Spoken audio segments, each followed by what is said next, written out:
जब नमरूद ने कहा मैं आसमान के खुदा से जंग करूंगा तो अल्लाह ने एक लंगड़े मच्छर के जरिए उसे कैसे तबाह किया, आइए देखते हैं। ये उस वक्त की बात है जब हज़रत इब्राहीम अलैहिस्सलाम फ़लस्तीन की तरफ हिजरत कर गए थे, लेकिन नमरूद की सरकशी अब भी कम न हुई। अल्लाह ने उस पर अजाब भेजने से पहले अपनी सुन्नत के मुताबिक उसे संभलने का मौका दिया।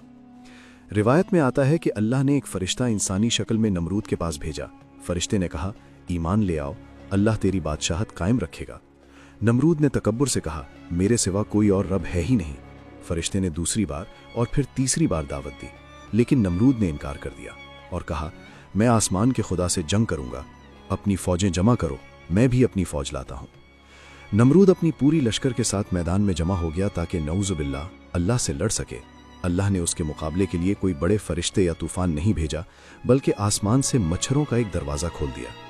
मच्छरों की तादाद इतनी ज़्यादा थी कि उन्होंने सूरज को ढांप लिया और मैदान में अंधेरा छा गया। नमरूद की फ़ौज अभी कुछ समझ भी ना पाई थी कि इन नन्हे जानवरों ने हमला कर दिया। ये मच्छर आम नहीं थे, बल्कि अल्लाह का अजाब थे। उन्होंने सिपाहियों का खून पी लिया और उनका गोश्त खा गए, यहाँ तक कि मैदान में सिर्फ सफ़ेद हड्डियाँ और बिखरे हुए हथियार रह गए। नमरूद अपनी फ़ौज को तबाह होते देखता रहा। फिर अल्लाह के हुक्म से उन मच्छरों में से एक लंगड़ा मच्छर नमरूद की तरफ उड़ता हुआ आया और उसकी नाक के रास्ते उसके दिमाग में घुस गया। अल्लाह ने उसे ऐसी अजियत दी कि वो मच्छर उसके दिमाग के अंदर काटता रहता था। दर्द की शिद्दत से वो चीखें मारता था।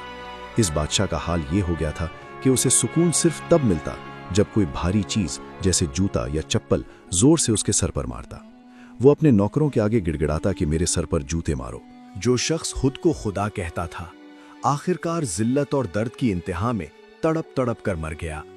बेशक अल्लाह सबसे बड़ा है और तकब्बुर का अंजाम हमेशा जिल्लत होता है।